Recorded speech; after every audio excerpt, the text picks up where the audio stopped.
পৃথিবীর সবচেয়ে আশ্চর্য সম্পর্ক প্রেমের সম্পর্ক। কেন? তা আজকের বইটা পড়লেই আপনি বুঝতে পারবেন।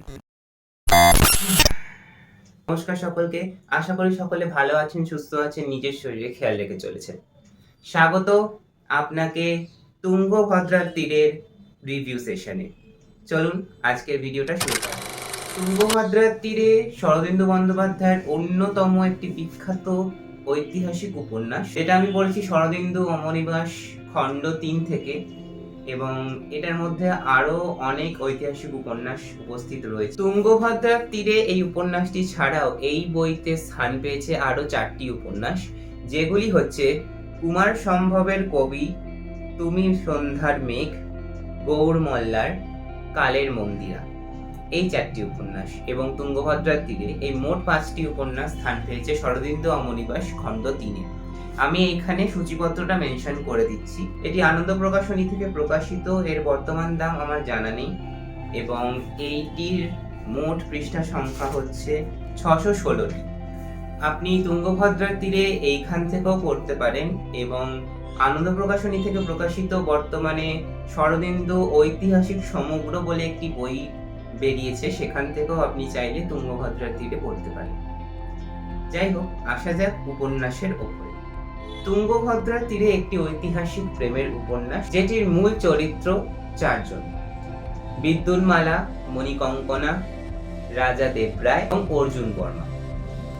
এবং এইখানে অনেক পার্শ্ব চরিত্রও রয়েছে, যেমন বলরাম, চিপিটক, মন্দোদরি প্রমুখ মানুষেরা। শরদিন্দু বাবু এই উপন্যাসটি লেখার সময় একটি কথা উল্লেখ করেছেন, যেটি হচ্ছে, আমার এই কাহিনী ফিকশনাইজড হিস্ট্রি নয়, হিস্টোরিক্যাল ফিকশন, অর্থাৎ এর সবকটি চরিত্রই কাল্পনিক। এবার আসা যাক এর মূল গল্পের উপরে।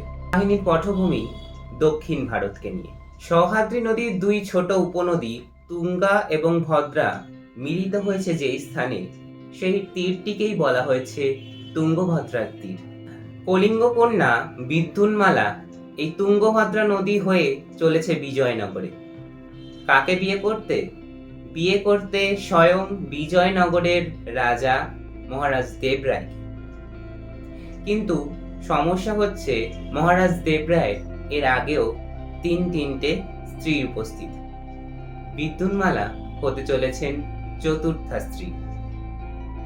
তার সাথে রয়েছে তার সৎ বোন মণিকঙ্কনা এবং আরো অনেক আত্মীয় স্বজন।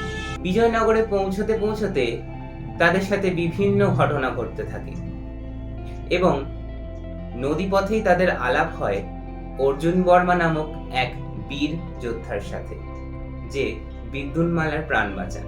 বিজয়নগরে পৌঁছে মহারাজ দেবরায়ের সাথে বিদ্যুন্মালার বিয়ে হওয়ার কথা থাকলেও সেইখানে বিদ্যুন্মালাকে একটি ব্রত পালন করার কথা বলা হয়। সেটা কি জন্য, সেটা জানতে গেলে অবশ্যই পড়তে হবে আপনাকে এই উপন্যাসটি।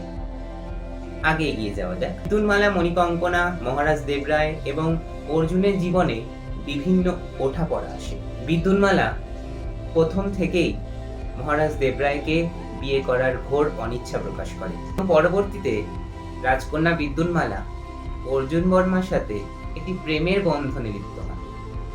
এই অজানা প্রেমের সম্পর্কের দরুনই মণিকঙ্কনার সাথে রাজা দেবরায়েরও একটা সম্পর্ক গড়ে ওঠে। স্বভাবের দিক থেকে মণিকঙ্কনা একটুখানি চঞ্চল প্রকৃতি, আবার উল্টো দিকে বিদ্যুন্মালা একটু গম্ভীর এবং ধীর স্থির প্রকৃতির রাজকন্যা।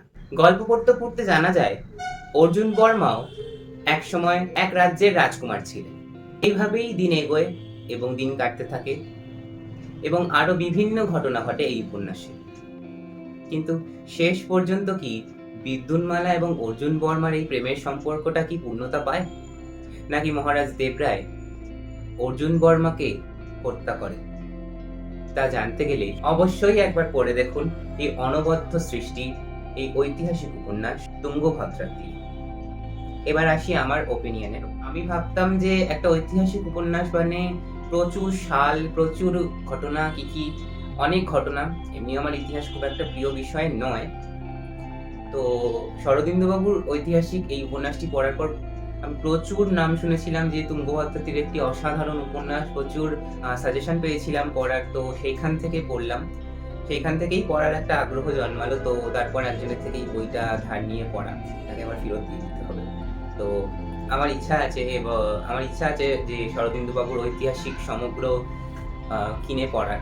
দেখা যাক কতদূর কি হয়। তো ব্যোমকেশের মতো একটা চরিত্র আবিষ্কার করেও উনি এত সুন্দর যে একটা ঐতিহাসিক উপন্যাস লিখতে পারেন, এতগুলো যে ঐতিহাসিক উপন্যাস লিখতে পারেন, তা আমার অজানা ছিল। তো আমার সবের ওপর খুব ভালো লেগেছে উপন্যাসটা। এই ছিল আজকের একটা ভিডিও। আজকের এই ভিডিওটি যদি আপনাদের ভালো লেগে থাকে তাহলে আমার চ্যানেলটাকে সাবস্ক্রাইব করবেন, পাশে আসা বেল আইকনটি প্রেস করতে ভুলবেন না এবং ভিডিওতে একটি লাইক দিয়ে যাবেন। ততদিন ভালো থাকবেন, সুস্থ থাকবেন, নিজের শরীরে খেয়াল রাখবেন এবং আরও বই পড়তে থাকবেন। এই আশা নিয়ে আজকের ভিডিও এখানেই শেষ করছি। ধন্যবাদ দেখার জন্য।